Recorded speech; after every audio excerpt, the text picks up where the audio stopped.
अति सहज और स्वास्थ्यप्रद शरबत होउची लेंबू चीनी शरबत। वर्तमान यही लेंबू चीनी शरबत मु आपण मानक करी देखैबी। एथिपई आवश्यक सामग्री होउची चीनी, लेंबू, पानी एवं गोटे पिंच लूण। वर्तमान आसंतु आमे लेंबू चीनी शरबत आरंभ करबा। मु ई शरबत पई 2 ग्लास पानी नेउची।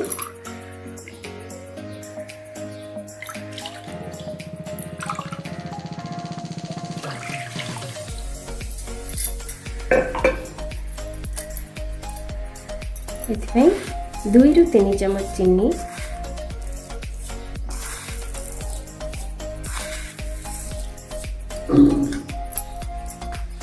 गोटे पिंच लूण, यह आम भल भाव मिसई देबा। एबे हमर चीनी पानी सहित मिसी जाइए। एबे आमे लेंबू रस बाहर करी मिसेबा। एथिपई मु फाळे लेंबू नेची तार रस मिसई दूची।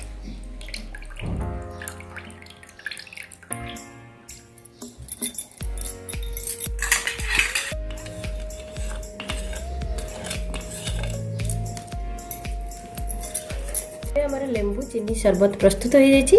यह को हमें छाणी रखिबा।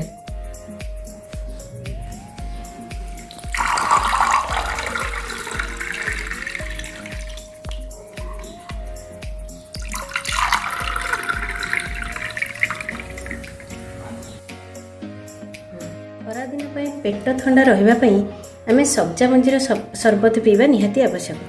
आशा आमे एई सब्जा मंजीर शरबत केमिति प्रस्तुत होची मु आपनको देखैबी। एथिपई आवश्यक सामग्री होची चीनी, पानी, सब्जा मंजी एवं लेंबू रस।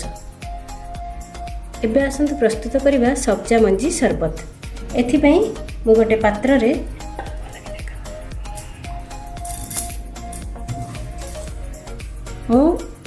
रे गोटे ग्लास पानी नेउची।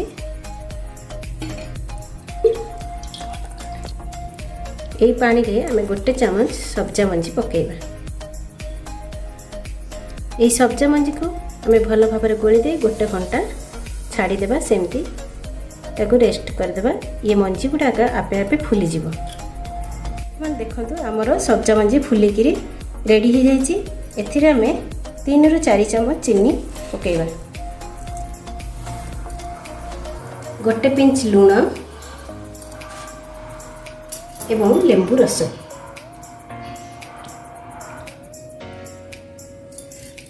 याकू भल भाव में मिसई देबा। एई सब्जा मंजी पेट पाई बहुत भल। जार गैस प्रॉब्लम थिबो मध्य से माने एई सब्जा मंजी शरबत पीले सेतिरु रक्षा पाई परिबे। एबे हमर सब्जा मंजी शरबत प्रस्तुत हो जाइए।